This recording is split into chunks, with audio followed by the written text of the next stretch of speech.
This book by Victor Fernandez reveals a perverted mind with a twisted theology. His scandalous descriptions of intimate bedroom behavior may be expected in the pages of a pornographic magazine, but they have no place in Catholic theology.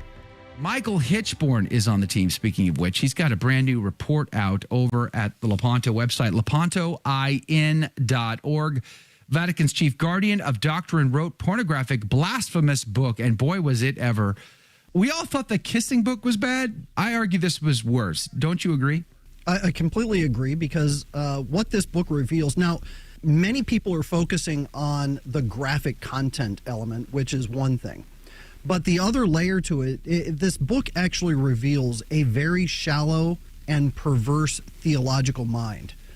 Because what he talks about in regards to mysticism, what he talks about with regard to God's relationship with man and the experiences of the saints, he's revealing that he believes that sexuality is tied up somehow with our mystical experiences, and it's perverse. It's perverse in its very base. What he's saying here is that God's grace can coexist with homosexual activity. Now, he tries to say, well, you know, there's an imputability thing that can go on where the person who's engaging in these homosexual acts may not necessarily make them guilty of the sin of homosexuality based on whether they were under duress or fear or have some sort of addiction with regard to this. But nonetheless, the experience itself opens the way for God's grace to coexist with the act, which is dreadful. So any sexual relationship, doesn't matter what it is basically what he's saying, is therefore a way to see how we might be more intimate with God himself. That's taking something that is holy, sacred, and good, and perverting it down to this lustful, perverse, diabolical state. That's sinister, in my opinion. Absolutely. Well, we have to remember that the human person, there's a proper order to things. And even Plato recognized that the human body, if you look at it ordered top to down, reveals the proper ordering of our appetites. Why is the brain on top of our body? Because the brain, the mind, the virtues, everything that resides in the higher will, the intellect, all of those are the highest parts of the human. The arms are below the head, because these are the things that do the works, and they are near to the heart.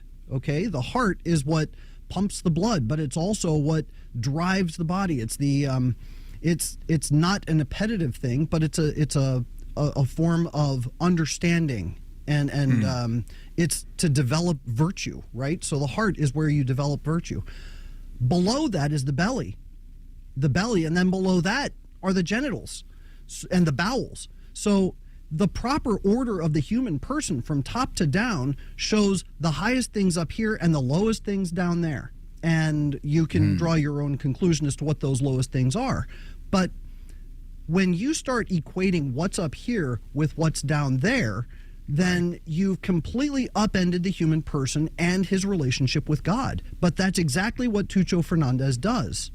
Let's cover some of these criticisms, because I think it's very important distinctions that can be made here in a teachable moment in some of these criticisms. Some were saying, College U.S., Michael Hichborn, this book was doing nobody no harm whatsoever because nobody even knew it existed until you crazy people dragged it up and told the world about it. Now you're the ones doing the harm. What would you say to that? I'll just read to you the conclusion from my article. This book by Victor Fernandez reveals a perverted mind with a twisted theology. His scandalous descriptions of intimate bedroom behavior may be expected in the pages of a pornographic magazine, but they have no place in Catholic theology. Furthermore, his reduction of the mystical experiences of the saints to sexually orgasmic experiences is not only debased, but it borders on, if not transgresses into, blasphemy and sacrilege. But by far, the worst elements of the book have to do with the reduction of the marital act to the experience of pleasure between two human beings for the sake of bringing the other to completion as expressions of true love. Not only does he conspicuously omit the primary purpose of the marital act, which is the begetting of children, But his reduction of the act to expressions and experiences of pleasure opens the door for contraception and sodomy. Fernandez reveals of himself a perverted and shallow understanding of theological truth and an extremely dangerous understanding of human sexuality that is so far removed from the universal and unchanging teachings of the Church that he should be immediately removed from his position in the Vatican. It is mind-boggling. Even Fernandez has now responded. In fact, there's an article over at CNA this morning saying Cardinal Fernandez responds to uproar over sexually explicit book. Certainly would not write that book now. Like, as if that explains it away, right? Like, oh, God, guys, when I wrote the book, I published the book, and then I realized, oh, this is probably going to be scandalous and bad. So then I canceled it and forbid them from ever publishing it again. You wrote the book the first time, bro. I mean, like, Your Eminence, come now. This does not explain anything away. Michael Hichborn, it just boggles my mind that some people are allowing this to say this is now, it's okay. Like, we're the bad guys. He's the good guy here. He understood the gravity of it and put it away. What seems to be the problem? He wrote it at all is the problem. And this guy's now in charge of the doctrine of the faith. That is a major problem the world needs to know about.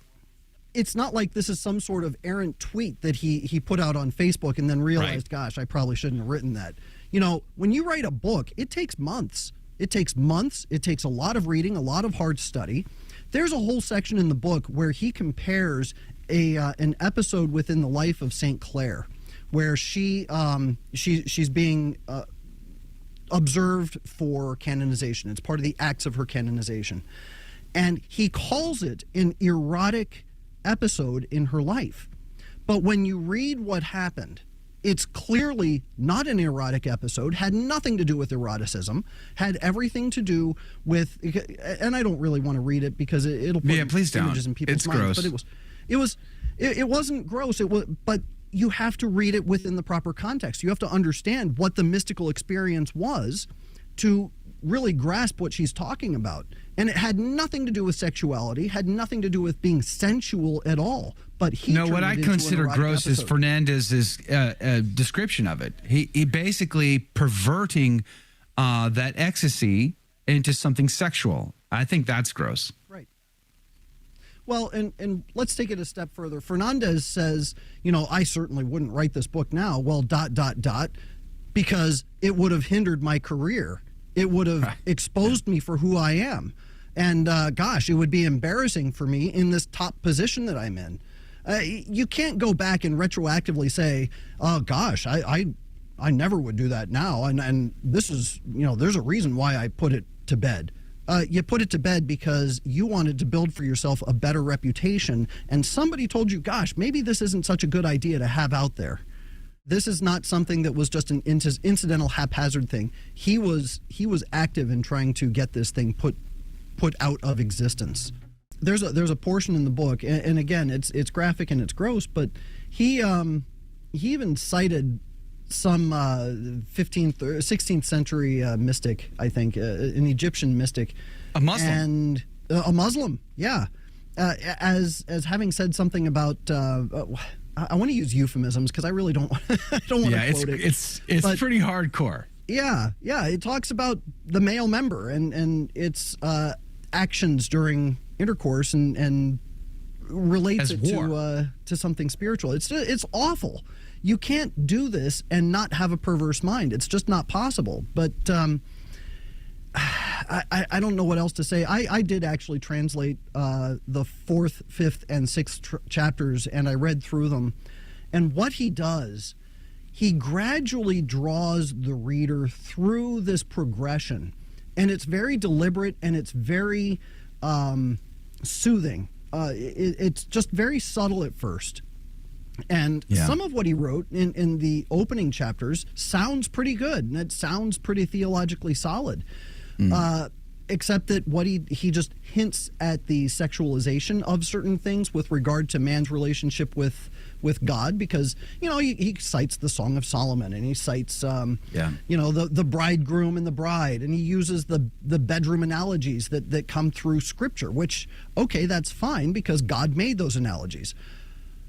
But then he perverts it, and when he starts talking about the lives of the saints and their interactions and their mystical experiences, and he takes that which was inherently not sexual and sexualizes it, and then draws out that further description of the 16-year-old girl, which I read in full, and it was pretty clear that this girl must have been abused at some point, because a 16-year-old virgin shouldn't really know about the things that she was talking about. It's obvious that he was drawing a line, a very clear line, to a very perverted conclusion. And at the end, when he starts talking about God's presence in the orgasm of the couple, that's the last chapter. And he draws out the nature of the act and the culmination of the act. He never once talks about the begetting of children. He also doesn't talk about the proper context of human sexuality in a marriage and the purpose of marriage and the building of a family. He never talks about that. It's always about the experience, which is a reduction of the purpose of marriage, which was stated in the very beginning in the Garden of Eden when God said, "Be fruitful and multiply." He does not say anything with regard to that. It's all about the experience. When you reduce the marital act to nothing but an experience, well, then you open it up to every form of abuse. There are rumors out there that it's possible that Cardinal Fernandez could be named as a coadjutor bishop of Rome in the last days of Pope Francis's pontificate, making a conclave not necessary upon his death. I mean, I hope it's just a rumor. I hope it doesn't come true. I hope it's nothing to it whatsoever. But there is talk that this could be the next pope. That would be a disaster for us, wouldn't it? That would be an absolute disaster, and I highly doubt that something like that would be allowed to take place. There is a time in history where a pope did appoint his successor, but it was immediately disputed upon the death of the pope. It was not accepted by the clergy of Rome, which is what was required in order for a successor of that caliber to be made pope. It didn't work, and I doubt that something like that will work now. We live in this is a chastisement for one thing. I mean, we have to take that as a given. God only chastises. The highest form of chastisement that comes from God is bad leadership. And we have the absolute worst leadership. They have perverted, twisted sexual minds. They accuse us of always thinking about the below-the-belt issues, as Pope Francis says, but we're not the ones writing books like this. Right. We're not the ones who are talking about blessing same-sex couples. We're not the ones who are trying to find some way to integrate transgenders and homosexuals into the church. You know, that's the perverse mind projecting onto the rest of us what they themselves are doing. So it's a sick and twisted world. I don't know what else to say about it, but that's where we're on. Did you like that video? It's okay. You can admit it. It's perfectly fine. Hey, we cover the big stories of our day, from inside the church to outside the church to all points in between, and we do it from a Catholic perspective. It's called A Catholic Take. It's a radio program Monday through Friday. We live stream it right here on this channel, by the way, so make sure to subscribe, like, and share. We would be very grateful to you. And don't forget, you're going to want to watch this video right here because you don't want to miss anything.